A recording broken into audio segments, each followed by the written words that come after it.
మిత్రులారా, 21వ శతాబ్దం నాటి పునాదులను బీజేపీ 3 రకాల ఇన్ఫ్రాస్ట్రక్చర్లతో బలోపేతం చేయబోతోంది.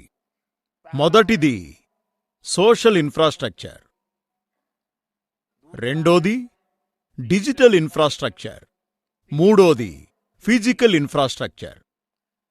సోషల్ ఇన్ఫ్రాస్ట్రక్చర్ కోసం మేము కొత్త ఎడ్యుకేషన్ ఇన్స్టిట్యూట్స్ తెరుస్తున్నాం, యూనివర్సిటీస్ నిర్మిస్తున్నాం, మెడికల్ కాలేజీలు కట్టిస్తున్నాం, ఆయుష్మాన్ ఆరోగ్య మందిరాలు గ్రామాల్లో నిర్మిస్తున్నాం. అంతేకాదు, ఎవరైతే మన ప్రత్యేక ట్రక్ డ్రైవర్లున్నారో వారి కోసం మేము హైవేల దగ్గర వారు తగినంత రెస్ట్ తీసుకునేలా, యాక్సిడెంట్లు తక్కువయ్యేలాగా చాలా పెద్ద ఇన్ఫ్రాస్ట్రక్చర్ డెవలప్ చెయ్యబోతున్నాం. అలా డ్రైవర్లు ప్రయాణించే సమయంలో హైవేలపై కావలసిన సమయం అంటే స్నానం కోసం, మిగతా సదుపాయాల కోసం, విశ్రాంతి తీసుకోవడానికి, ఇలా క్రమక్రమంగా ఎన్నో రంగాలను వెతికి మేం సోషల్ ఇన్ఫ్రాస్ట్రక్చర్ మీద దృష్టి పెడుతున్నాం.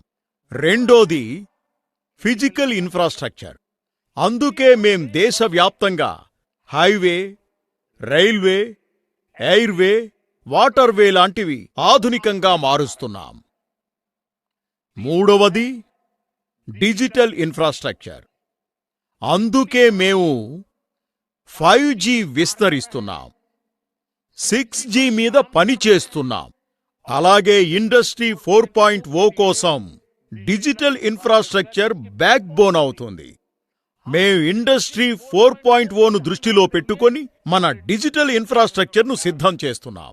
మేము ప్రభుత్వంలోని వీలైనన్ని ఎక్కువ సేవలను ఆన్లైన్ చేస్తున్నాం, కామన్ సర్వీస్ సెంటర్ల సంఖ్యను పెంచుతున్నాం.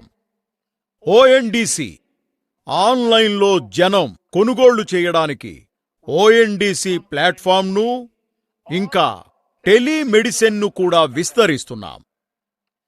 ఈ 3 రకాల infrastructure, social, physical, digital infrastructure బలమైన విస్తరణ బీజేపీకి ముఖ్యమైనది. ఒక విధంగా పాత ఆలోచనలకు భిన్నంగా గతి వేగంగా ఉంటుంది. స్కిల్ కూడా చాలా పెద్దగా ఉంటుంది. స్కిల్ అండ్ స్పీడ్ ఎంత పెరుగుతుందంటే దానితో స్కోప్ కూడా పెరుగుతుంది. ఇది బీజేపీ అత్యున్నత ప్రాధాన్యాలలో ఒకటి.